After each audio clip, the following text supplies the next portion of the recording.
Well, good morning. Today we're going to have a discussion that a lot of pastors, churches, and different things have not discussed with anybody.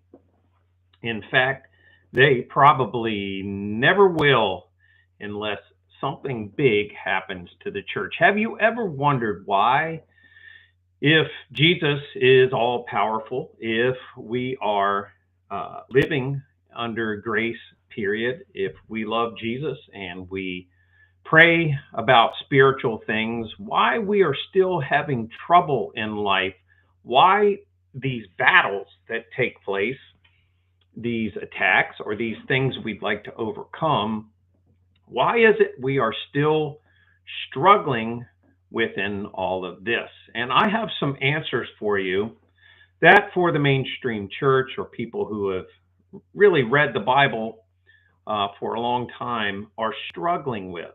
So we'll begin today by looking into the fact that we are most likely, and most Christians, I'd say 99% of the Christians in the world, are fighting on the wrong battlefront.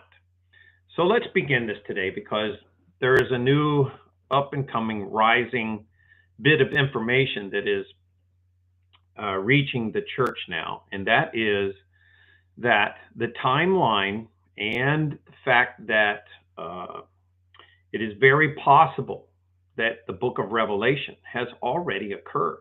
In fact, the book of Revelation, the stories, the timeline seems to be more in power to the fact that just about all of it has already happened. Let me explain to you. So, for many years now, I have been teaching on the millennial kingdom of Christ already taking place. And this is not preterism at all. This is literalism. What I'm saying is that most likely, based off of all the evidence, it is more likely that Jesus has already returned, the millennial kingdom took place, and that we are in Satan's short season.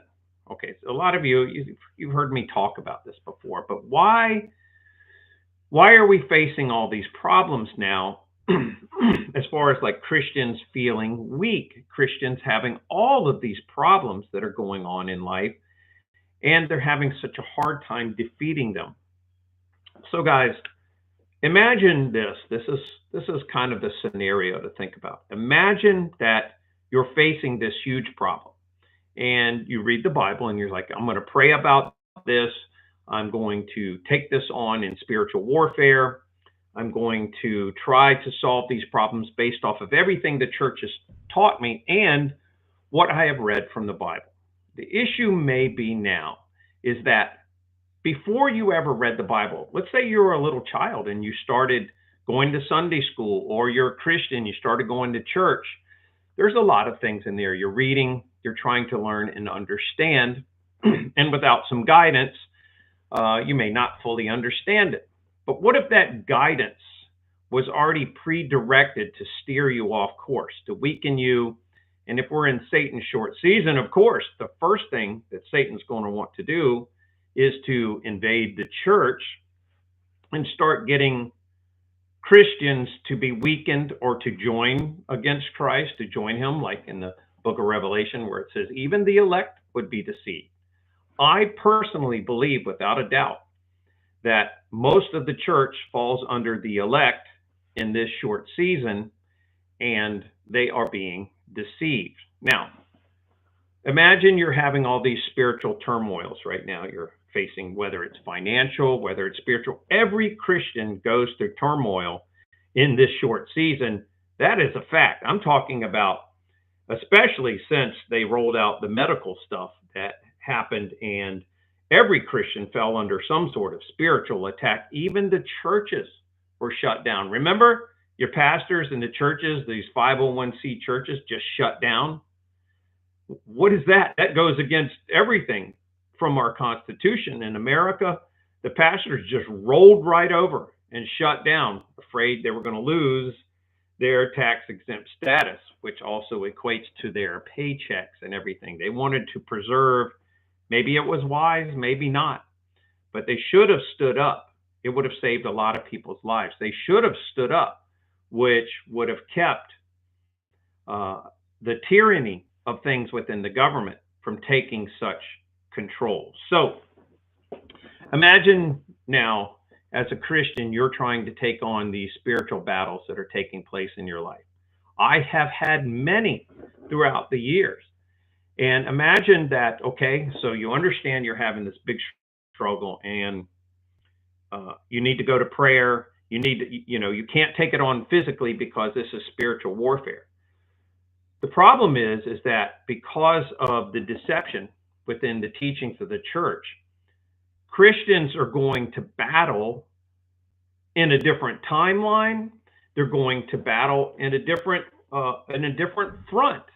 So imagine the war is really taking place in Japan, and you're in Sweden trying to take on a battle. This is the equivalent of what has happened, as the church teachings have taught us that we are awaiting Jesus to return. We're awaiting a rapture, and that that it's not Satan's short season, which is kind of strange, because if it's not Satan's short season and Jesus hasn't returned yet, what season is it according to the Bible?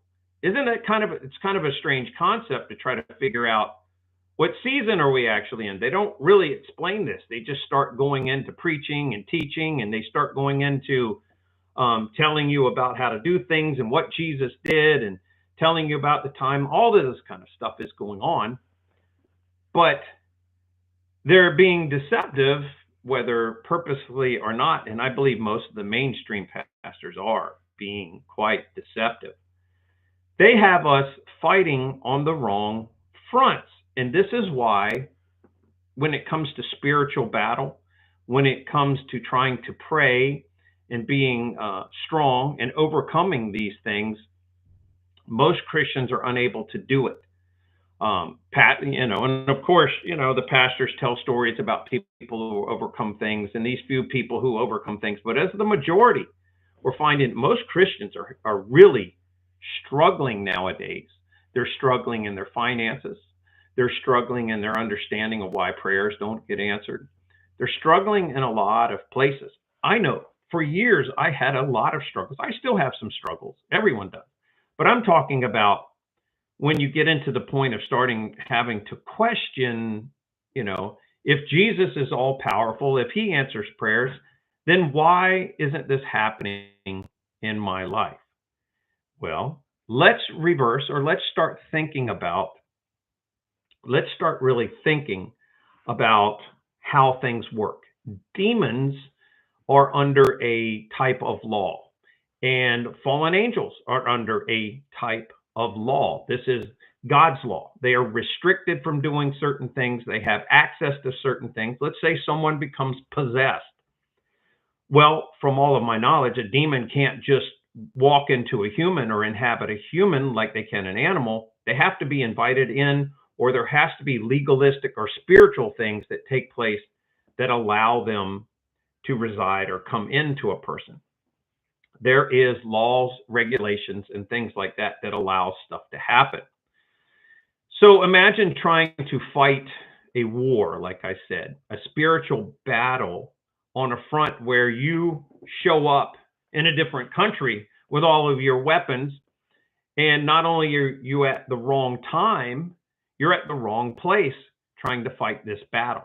And this is where we are in the spiritual timeline when we're talking about the millennial reign of Christ already taking place, Jesus being on earth for 1,000 years, and then entering into the time now where it's Satan's short season. So here we are trying to fight a battle with our mind,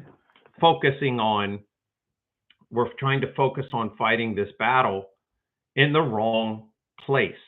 In other words, we're thinking Jesus is going to come back. We're thinking that, the short season is later and we're not going to face these troubles, and we can't understand we're in a type of disbelief because we can't understand why Jesus doesn't seem to be all powerful in things right now. Why the world stays so clouded. If Jesus is the King of Kings and the Lord of Lords, why is the world so clouded now? Why can't they just get it? Why is there such deception? And it is my belief that this is going on because the Christian church has no idea what is taking place or what has taken place. So what I'm saying is, if we believe that Jesus is still coming back, then that means we'll be quite passive about things that are going on. Instead of taking an active role in fighting the evil, we'll stay focused on things like the church wants us to do. I drove by a church the other day, and think about, what happened with the huge storm in North Carolina. Remember the hurricane? The news wants you to forget about it now. But remember the hurricane in North Carolina. And all those people, American citizens, people, Christians, everybody lost their house. FEMA wasn't paying them or helping them. And so I drive by this church and I see the billboard, and it's talking about, hey, come in and help. We're helping to support Haiti or someplace like that, or come join and help the mission to Haiti. And here's the church focused on Haiti, which is one of the most sinful places in the world. And of course, people need help there. I agree with that. But here's your own people, Christians in America, suffering, and this church is focused on Haiti.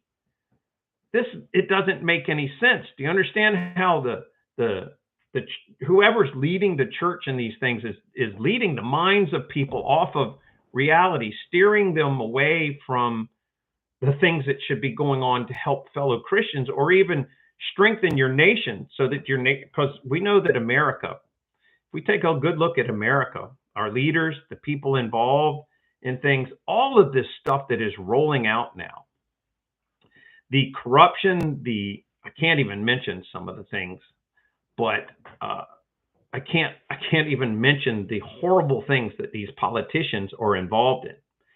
And this falls into the secondary line of how the church has been deceived. And that is, if you haven't figured it out, why aren't our politicians, why aren't we as Americans, like in the past, like in the 20s and 30s, where people were very focused on pastors being very moral people? I mean, you couldn't hold office if you'd had a divorce. Why now have we stepped down from this position? Why have Christians allowed this watering down of not only the church, but their nation? If you think about it, how many politicians can you think of are Christians? They are faux Christians maybe, but not really Christians. Why isn't the church reinforcing something like that? Why doesn't the church want Christians in positions of politics and stuff? And I believe it's because the Christian church was deceived on the secondary phase of that, and that is understanding the kingdom role, the power of each individual, the spiritual nature of taking on the New Testament, of becoming who Christ said you were. And instead, what we have done many years ago, these prominent pastors came out and started preaching a message where Christians deflected who they were as ambassadors, as children of God, as representatives of Jesus Christ on earth. And they substituted their mentality. Every time you go to church, you get bombarded by this, that the Christian wasn't the chosen of God, the children of God, and that it was someone else, a different people were the chosen of God. And the mentality has sunk into Christians now, where you're viewing yourself as a second-class citizen in the kingdom of heaven. And so the struggles that Christians are facing, financial, spiritual, things like having to choose what school, you're having to having to homeschool your kids because the public schools are now like cesspools of the all the things you disagree with, all the things that would represent Satan's short season. Um, because the mindset of the church was infiltrated and taught Christians to step down and give up their positions of authority, to give up the power structures. Now the nation, just like you read all throughout the Bible, the nations begin to suffer. And Christians suffer in all of these positions, from crazy taxation where your money just goes to fund wars or pay interest on loans to support a foreign nation. We are suffering as a nation, and instead of Christians being, we should be the high point of everything. We should occupy the presidency. We should occupy all of the political positions in governing and ruling as a kingdom for Christ, representing good and moral decisions. But instead, what has happened? Because the church has been fooled under two forms. One, that is believing that Christ did not return, that Jesus did not keep his word when he looked at all of the people standing there and said, some of you aren't going to die before you see the return of the Son of Man. So we're fighting a battle on a different front. In other words, we believe we're in a different timeline spiritually and mentally, and this forms a big difficulty for overcoming your problems, fighting in a different spiritual front. And the second one is the fact that we have given up our authority back to those who have rejected Christ. So instead of Christians running the nation, Christians running America, and doing things where, the school systems for our kids are good and moral places of learning and understanding, instead of the policing forces and the legal systems being under Christian moral, godly rule. What we are having is a nation that's falling under spiritual warfare because we have stepped down as Christians. We stepped down from our position of authority, gave it up, and then we gave it over. And what happened was the Christian church has become, it's not our fault. You were tricked into becoming Judas. And then what the Bible said in the last days, that even the elect would be deceived. And the elect are God's children, Christians. Even the spiritually minded person studying the Bible for 20 plus years has been fooled into giving up their authority and power like Judas. And so now the nation is operated under things that cause us to suffer in many ways. So our struggles in spiritual warfare, the entrance into demonic things coming into a country, has increased because we have been taught to decrease. I don't know if this is making sense to any of you guys out there. I don't know if you're catching on to what I'm saying, because most Christians, this is a really big struggle to try to understand. There are a few now who are catching on. I mean, just now on the Joe Rogan show, has it gone mainstream where people are now being, the Christian church and even the secular world, it's being revealed that there is very strong evidence that the millennial reign of Christ already took place. And now we are seeing that our history, things like these castles, remember, have you ever looked at the castles and then you're thinking, wow, that is some kind of, how did they build that?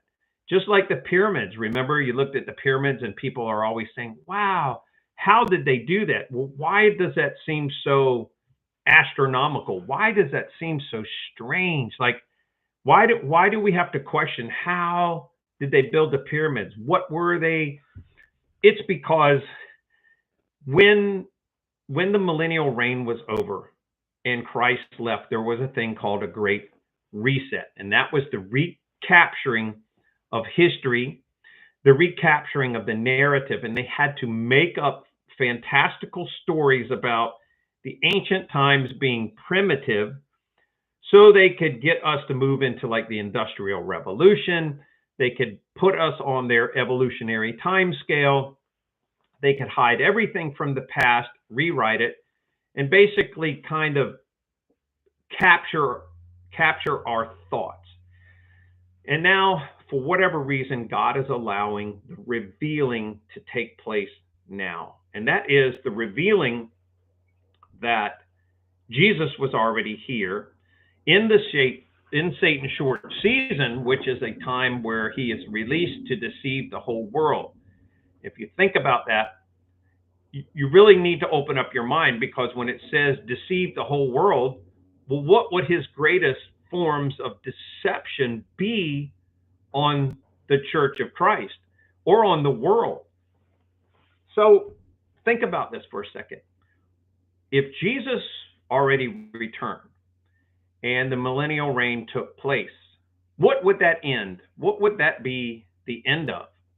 It would be the end of all world religions, would it not? I mean, if Jesus was actually here for 1,000 years and there was proof and evidence of that, what would be the number one thing you would bury if you were Satan and you were released for a time of deception? You would absolutely bury that thing, and you would not want people to know at all that Christ was here for 1,000 years or that there was any evidence. And was there any evidence? Well, did you know that there were writings that have been buried, captured, put into the Catholic vaults at the Vatican of these supernatural saints that were resurrected? There was a resurrection already, and it talks about them having resurrected bodies, supernatural things they did. I never knew about these writings. Most of us didn't. Most of us in this field have been looking for answers, looking for writings that would prove there was a millennial reign of Christ. And now they were written a long time ago, during that time period, 1500s, 1400s, late 1600s, of saints that were transformed. They had superhuman bodies. They could do X-Men level things. Now, and it was, you know how they took Greek mythology and told us that the writings of the gods and these ancient deeds and things that took place, they told us they were fantasy, didn't they? They led us to believe that all of this mythology and stuff from ancient times and these half-human beings, of the gods and stuff, the fallen angels, that it was fantasy. They led us to believe that the Greeks were the smartest people in the world in math and in culture and all of this, but they were absolutely stupid, that they had no idea and they were dumb and believed these mythological stories. It was just myth. Okay, it wasn't.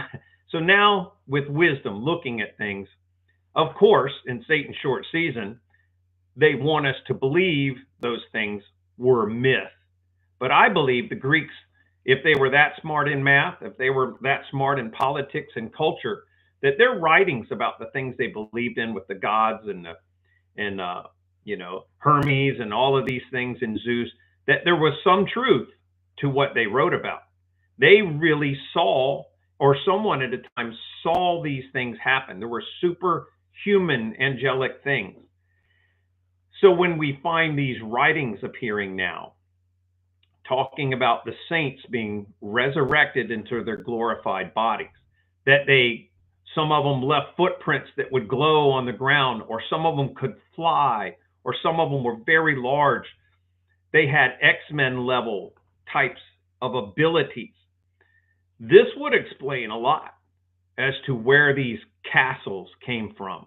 Have you ever looked at these castles now and these pictures from ancient times? They told us the Middle Ages, of course, during Satan's short season, they would tell us that the Middle Ages were the Dark Ages. But at the same time, we see castles that we cannot explain. In fact, we can't build these places today. We don't have the technology to build these castles with millions of cut stones on the side of a cliff or a mountain somewhere.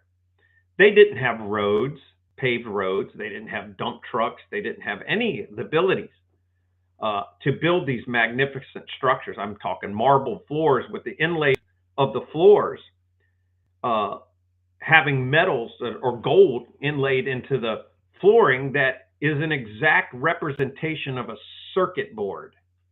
They didn't even, supposedly, they wouldn't even have known what a circuit board looked like. How did they build these castles and cathedrals that resonated at 432 hertz or resonated at frequencies that would heal the body, that we know are frequencies that are beneficial and healthy for us? How did they build entire cities so magnificent that all resonated at a frequency like a giant circuit board? This is technology and knowledge that only superhumans, that only angelic beings or something could have created. And because we're in Satan's short season, of course he's going to cover up all of this stuff from us. So as we face our own personal struggles right now, I lay out for you some of the things to think about within this, because we have spiritual struggles. We're facing things that we can't understand under a timeline or under a warfare that has something different going on than we're facing personally. In other words, what I'm saying is we're trying to fight a battle in our spiritual sense, where we're not on the right battlefront. We don't understand where we are, who we are, how we got here, so that our prayers are clouded. You know, when you read in the Bible, it talks about a double-minded man or a double-hearted man is unclear in all of their ways. They have an inability to be clear in their focus.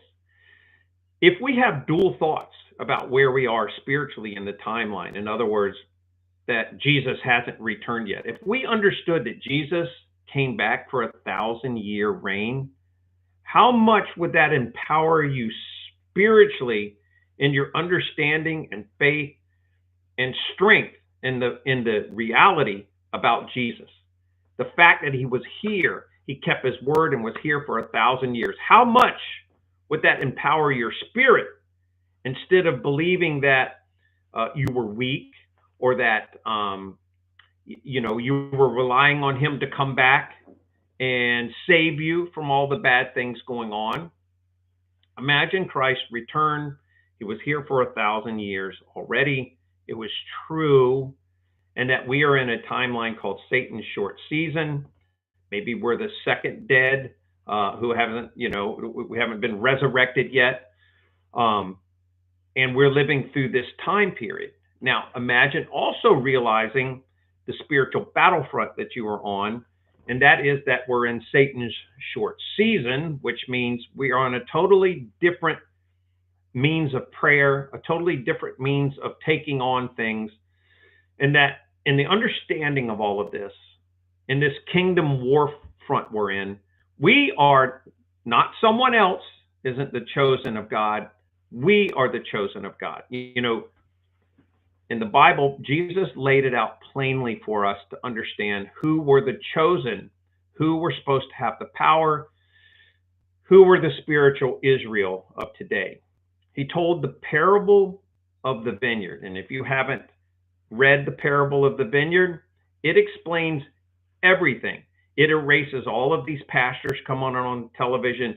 It erases the things that the pastors talk about in church, about praying for, who to pray for, who is actually the chosen people, who the kingdom of God belongs to. All of these things changes the perspective, the power, and the ability of each and every Christian to take on the battles that we're facing now.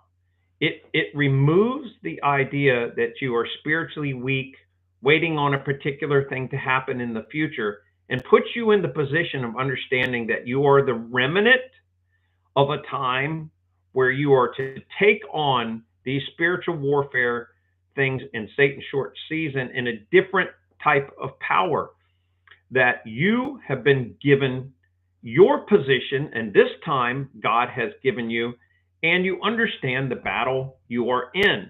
When you understand this, you know how to pray, you know what time you're in, how to fight these fights. I hope this is making sense to you guys, because this is just right off the cuff. I come on live here to talk about it. And, if it's just a few people that hear this, that's great, because all it takes is a couple of people at a time to start hearing things and wake up, take this to the world and share it.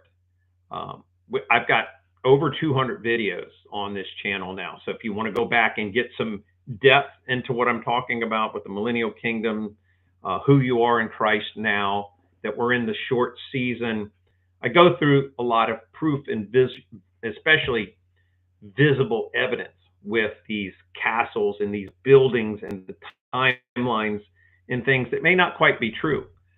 It's very important for you to be able to understand this, because look, many years ago, if I had heard what I'm talking about, I would have thought that I was a blasphemer. I would have thought that I was a crazy person or something, and I would have actually been fighting in the comments or something, trying to say who the chosen people were, trying to explain it all away, because I had been just as brainwashed since I was 7 years old in Sunday school.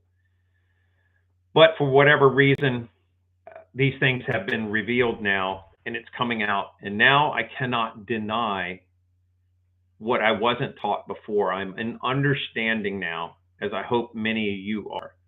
So when you're facing these spiritual warfares, when men are facing these attacks on their manhood, on their positions, these things have been orchestrated against Christ. And it's very important for Christians to understand what and who against Christ is. I don't think it has changed in 2,000 years. Now, this stuff gets kind of in depth, and I know some of you enjoy it, but some of you may not get it. In the comments and in the description of this video, I'm going to leave free download that will help to explain this, so you can go and just download that for free. It's a little in depth, but for you guys seeking truth, it'll help explain a lot of things.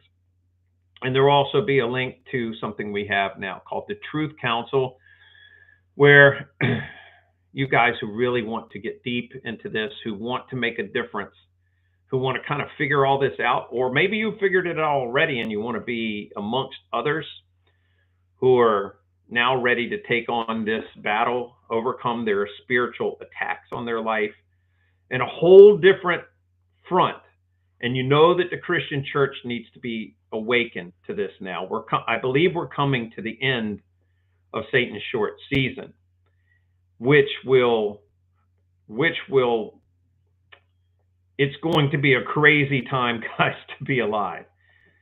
So I'm going to leave, I don't want to keep you too long here. I'm going to leave a link in the description where you can get a free download to explain a lot of this further in depth. There will also be a link for you guys who want to join the Truth Council. And this is not a place for people to come just be absorbers. This is a place, the Truth Council, for people who want to start participating in making a difference, gain more information about this. It'll probably be the most profound thing that has happened within the Christian church in the past 300 years. And you are being invited to join into this and be a part of, I believe God is calling people to be a part now of something very miraculous. And I truly believe, with all my heart, it's the most profound thing in the past 300 years that is happening within the church, is the awakening to what's going on and what has actually happened. Anyway, I'll shorten it here, guys. I'm going to do a lot of these live events. You have to if you want to see more of this and find it, the way the YouTube algorithm works now is not, if you subscribe to the channel, it does not guarantee you'll see or get notices to these videos, you have to click like so it shows up in your feed. Everything is about the like button now, or comment, and then it'll start showing up in your main feed when you click on YouTube to see things. So got to hit the like button, and that makes all the difference. Now, always something changing and crazy, but anyway, go to links in there, guys, if you really want to learn more. It's got a free download for you. It's a good one. It's going to be pretty shocking for some of you. So, but I think you'll like it. That's me for today, Dan Collier, for the Search For, and also for Soul News. We'll see you next time. Thanks for joining, guys.